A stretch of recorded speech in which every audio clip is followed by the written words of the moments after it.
Olá, me chamo Ana Jéssica, sou estudante do curso de Fonoaudiologia da Faculdade São Francisco da Paraíba e hoje irei explicar sobre a reforma sanitária na disciplina Saúde Coletiva, ministrada pelo professor Anderson. Sabemos que a saúde é um direito humano fundamental, porém que o acesso a ela nem sempre foi fácil, e até um tempo atrás o SUS não existia. Então, como foi a trajetória que nos trouxe até os dias de hoje, até o SUS? Para isso é preciso voltarmos um pouco ao passado. 1900 chegava com grandes promessas de que esse era o século do progresso, da ciência, assim como da medicina. Em contrapartida, a situação do Brasil não poderia ser mais diferente. Em todo o território explodiam epidemias diversas, ou seja, a população mais pobre não tinha o acesso à saúde a não ser por alguns hospitais filantrópicos, pois o governo não se importava, porque para eles a saúde era uma caridade e não dever governamental. Com isso, as primeiras ações de saúde pública foram marcadas pelo desejo de higienização e força policial. Em 1904, Oswaldo Cruz conseguiu fazer com que a vacina se tornasse obrigatória, gerando assim a revolta da vacina, pois a população estava sendo vacinada à força, sem nenhuma informação. Em 1918, os operários das indústrias entravam em greve e o Estado temia uma revolução popular. A partir disso, em 1919, o governo regulamentava o CAPS, Caixa de Aposentadoria e Pensão, que eram fundos financiados pelas indústrias e trabalhadores, na qual o CAPS daria aos operários o atendimento médico e direito à aposentadoria. Já na década de 20, começava a surgir uma nova visão da saúde pública marcada pelo caráter social e educativo, com o aparecimento de médicos sanitaristas e educadoras sanitárias. Na década de 30, já com Vargas no poder, iniciava-se a centralização e uniformização das estruturas de saúde, no qual o presidente decretava o IAPS, Instituto de Aposentadoria e Pensão, substituindo as antigas caixas de aposentadoria e pensão.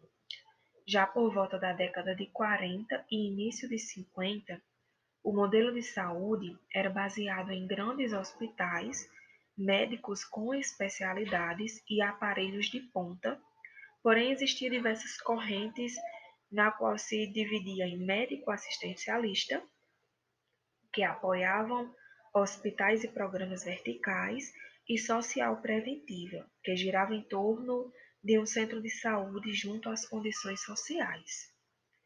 No final da década de 50, surgiu a medicina de grupo, que eram os terceirizados, no qual forneciam um atendimento médico para funcionários de empresa que os contrataram.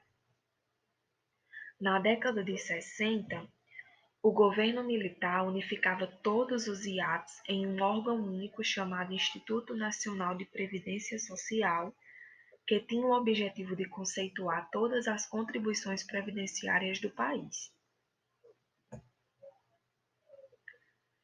O movimento sanitário nasceu no contexto da luta contra a ditadura, no início da década de 1970, e a expressão foi usada para se referir ao conjunto de ideias que se tinha em relação às mudanças e transformações necessárias na área da saúde. Na década de 70, o dinheiro do INPS era investido em grandes obras, ou seja, o Estado captava os recursos do INPS para financiar a construção de hospitais privados e, sem a devida fiscalização, muitas empresas se descredenciaram, deixando os trabalhadores sem atendimento e aumentando o rombo na Previdência. No final da década de 70, mulheres, pessoas de classe mais baixa, estudantes e sanitaristas começavam a se reunir para discutir a questão da saúde. Esses encontros representavam o início do movimento pós-saúde, movimento sanitário, que era caracterizado como conjunto organizado de pessoas ou grupos, partidários ou não, articulados ao redor de um ponto de saúde que propõe a ocupação do espaço institucional e formulação de política de saúde diante da crise previdenciária, no qual se iniciava com setores sociais, incorporando o discurso de ideia de cidadania. Em 1978, o INPS é substituído pelo SIMPAS, Sistema Nacional de Previdência Social e Assistência Social. O SIMPAS se fragmentava em um novo INAMPS exclusivo para aposentadoria e pensão no Instituto Nacional de Assistência Médica da Previdência Social, sendo ambos filiados pelo IAPAS, que era o Instituto de Administração Financeira da Previdência e Assistência Social, que não demorou muito a falir.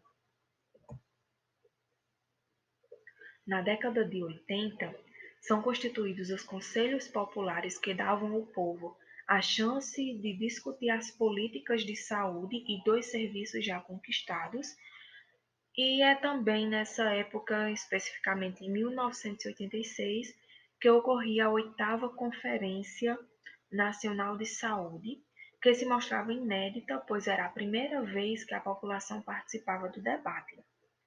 Mas nessa reunião, a forte presidência da sociedade civil organizada, em especial aos representantes do movimento sanitário, que já eram bem articulados e traziam consigo um histórico de lutas e conquistas em um modelo alternativo ao médico assistencial vigente. Essas camadas expressavam o desejo de um sistema único de saúde controlado pela comunidade e pelos conselhos de saúde, com o objetivo de aprovar sua criação na Constituição de 88, e daí que nasce o SUS, guiado pelos princípios da universalidade, integridade, equidade e participação social. Diante disso, o que foi a reforma sanitária? Quais os motivos e leis que regulamentam? A reforma sanitária foi um movimento social no qual participou médicos, estudantes e intelectuais em busca de uma construção de uma saúde pública que vise a melhoria de qualidade de vida das pessoas. Ocorreu porque a minoria da população brasileira tinha acesso aos serviços de saúde, só tinha quem tinha a carteira assinada ou poderia pagar. Ocorreu também pela centralização da gestão das ações da saúde na esfera federal sem qualquer participação social, ou seja, em 86 foi a primeira vez que houve participação da sociedade durante o debate, e até então não existia, a sociedade não participava. Também pela saúde como ausência de doença e pela assistência puramente médico-hospitalar. As leis determinam a existência de um sistema único de saúde e suas características centrais, no qual adota-se que a saúde é um direito de todos e dever do Estado, dispor sobre a regulamentação, fiscalização e controle dos serviços de saúde para fornecer acesso universal e igualitário às ações e serviços para proteção e recuperação da saúde. O atendimento deve ser integral, com prioridade para a prevenção e sem prejuízo à assistência. Cabia também ao SUS executar a vigilância sanitária e epidemiológica e da saúde de trabalhador, formação de recurso humano na saúde, implementar desenvolvimento científico e tecnológico, fiscalizar alimentos e água para o consumo humano, entre outros. A luta ainda não acabou. No fim das contas, é fácil perceber que a precariedade ainda não desapareceu e ainda está longe de ser perfeita. Porém, daí a importância de olhar para trás e reconhecer a luta para chegarmos até aqui. Já andamos muito e temos muito caminho pela frente.